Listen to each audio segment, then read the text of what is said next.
Welcome to InnoVIS, a podcast about visas. The purpose of this podcast is to shed some light on one of the most confusing aspects of globalization. Each episode, we will look at one country's current visa guidelines for working and studying, and some information on the expat and migrant demographics and history of the place. I'm your host, Eleanor Shafe Chin. By now, you know that you shouldn't be asking my advice on anything super important. Check out all the official embassy websites close to the time of your departure and ask detailed questions of your in-country partners. Let's jump right into today's topic.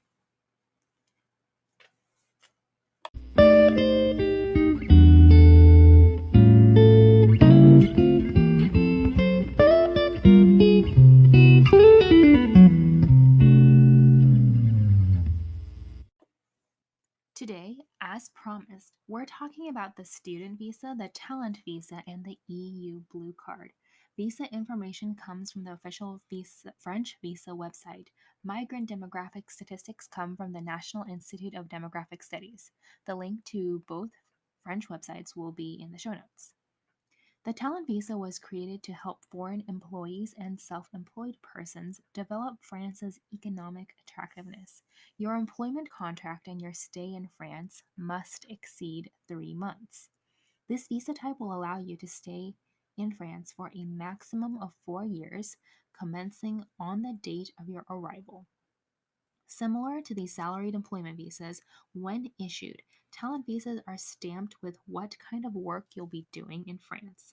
There are 4 subcategories of talent passes, and within those subcategories, there are more subcategories.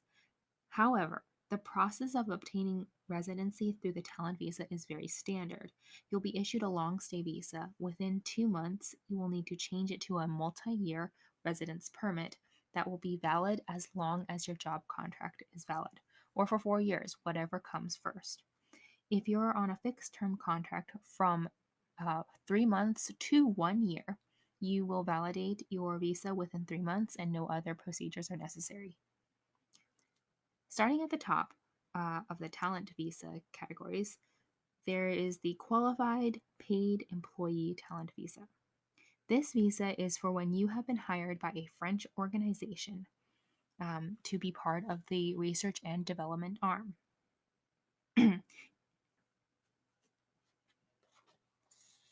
Under the double subcategory of new innovative enterprise talent visas, the form to be filled is 1561401, and that form needs to be filled out by the employer.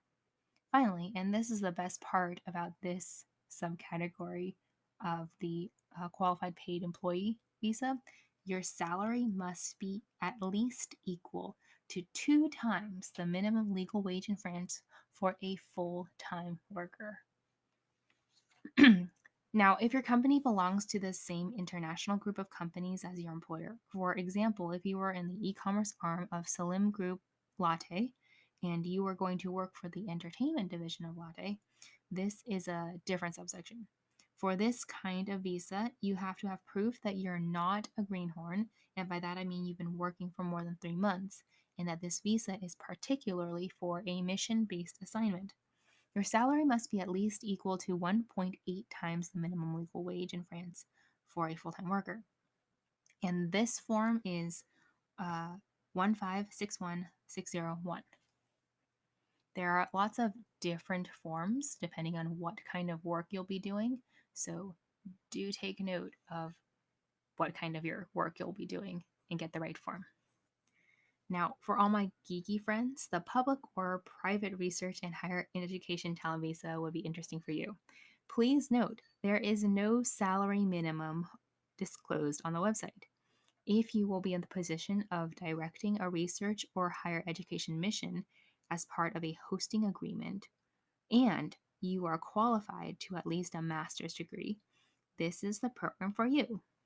For this kind of visa, you need to submit the hosting agreement prepared by the university or the research group as the proof that you will actually be carrying out research.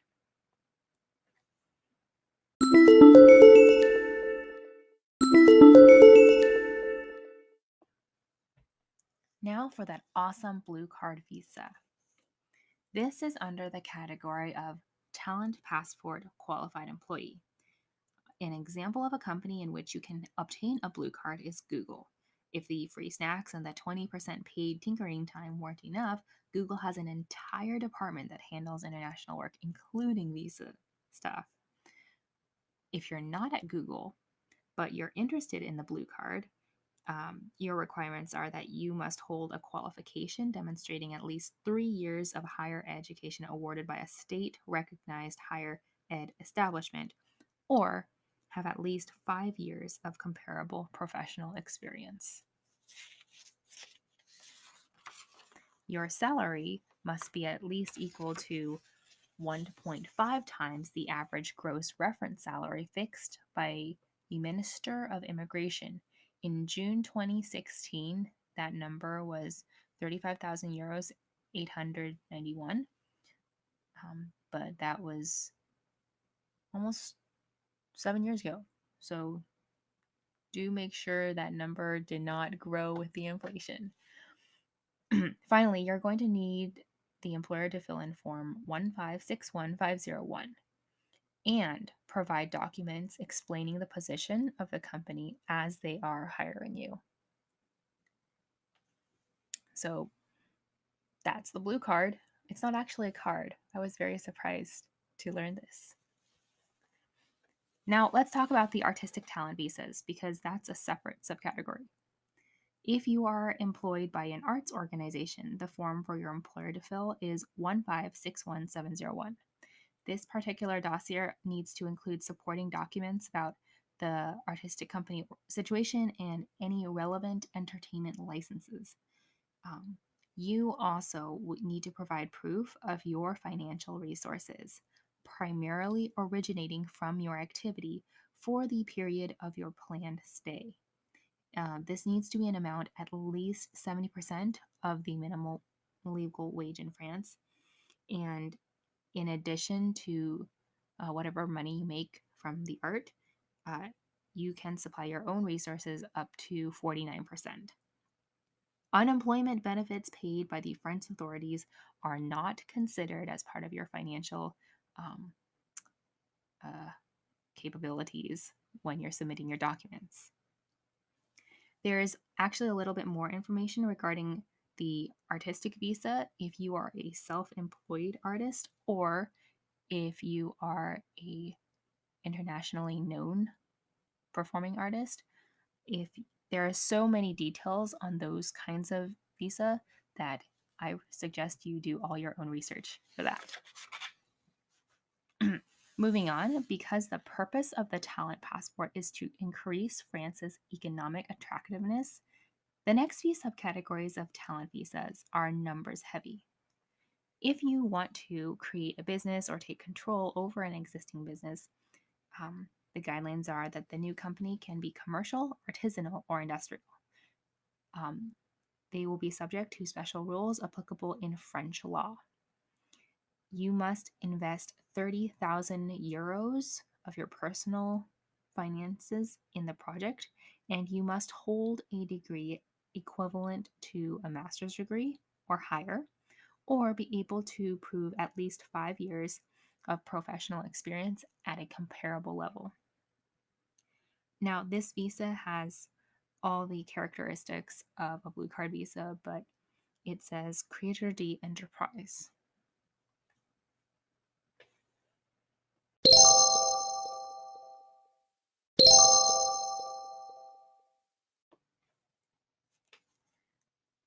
Another talent visa of this type is the visa by investment. And I'm very sorry that this is a talent visa, but hey, that's life. The guidelines for getting a talent visa by investment are that the investment will provide you with lasting interest in the recipient company. And this interest includes investment in social capital, equity over 10%, real estate, and capital increase. Reinvested earnings. This includes the undistributed share of the operating income of the subsidiaries and other investments.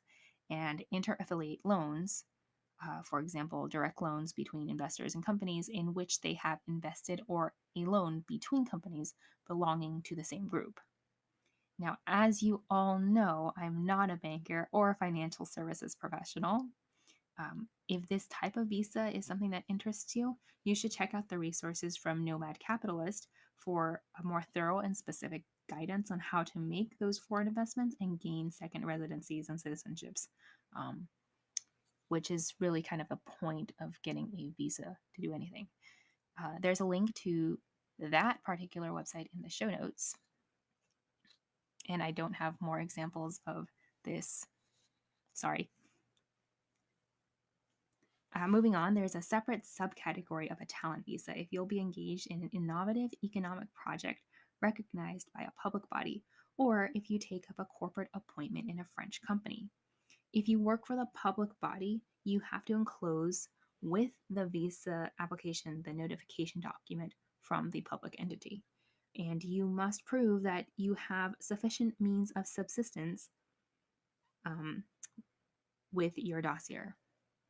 So I think this is reinforcing the point that government service doesn't pay very well. If you work on corporate appointment, you have to enclose the mandate enabling you to act as a legal representative on French territory and details about the remuneration you will receive. Now, here I will conclude the talent visa discussion. I know we talked about a lot of different forms. If you are going to move to France, do make sure you get the right form beginning with 1-5. Now we can talk about my favorite kind of visa, which is the student visa. General guidelines for the regular student visa as opposed to the student trainee visa are that you need to be over 18, you already chose your course, and you are actually accepted into the higher education establishment. A student visa comes in both short stay and long stay types. 3 months is a short stay. From 3 to 6 months, you're issued a temporary long stay. Do not overstay your temporary long stay visa.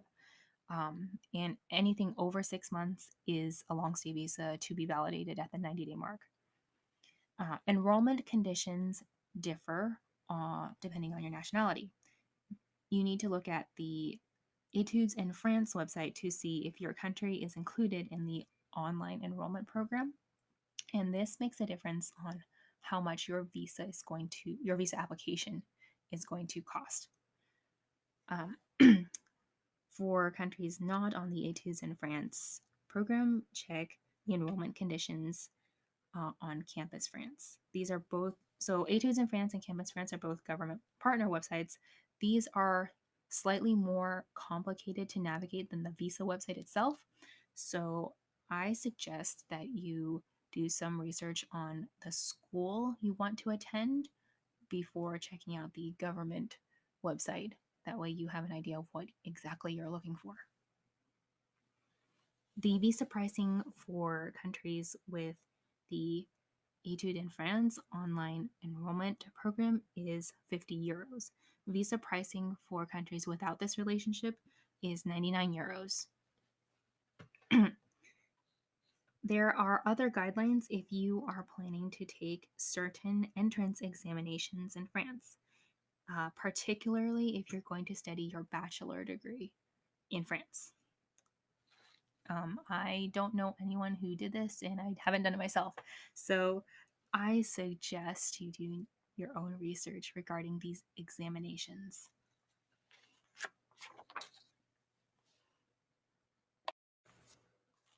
Under the student visa category, there is also a student traineeship visa, and that is to do internships. You have to have documentation that your project is part of your curriculum, like a required part, not an extracurricular part. And as you might guess, it's easier to get this visa if you're from the EU. Similar to the student visa, you can get a short stay or long stay. And in addition to the supporting documentation, you have to include the training agreement, which will be only in French. And that will be filled out between yourself, the establishment, and your host company. You have to prove your financial resources that they are equivalent to the basic monthly allowance of the French government scholarship, and that is 615 euros per month, every month you stay. And if the placement is exceeding 2 months, the salary paid by the company will be taken into account. If you are an intern taking part in a EU cooperation program or intergovernmental scheme, you do not need to prove your bank account. So that's kind of cool. Okay, and now the best part, the statistics. I know you have all been waiting anxiously. The France government statistics website is probably easier to navigate and get better quality information if you speak and read French. In the year of 2018, France gave out 65,786 first time residence permits for people on the student and the student trainee visa, and 24,103 first time residence permits for the work visa. No, those visas were for normal salaried employees, self employed people, and talent passes. So, all the different subcategory residency permits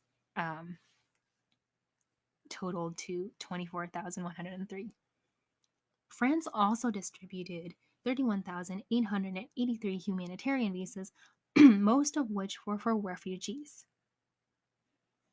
So that's pretty cool. France is definitely supporting the EU refugee initiatives. Okay, we have officially come to the conclusion of the discussion of French visa types. Next time, I'm planning to talk about Mexico. Bye!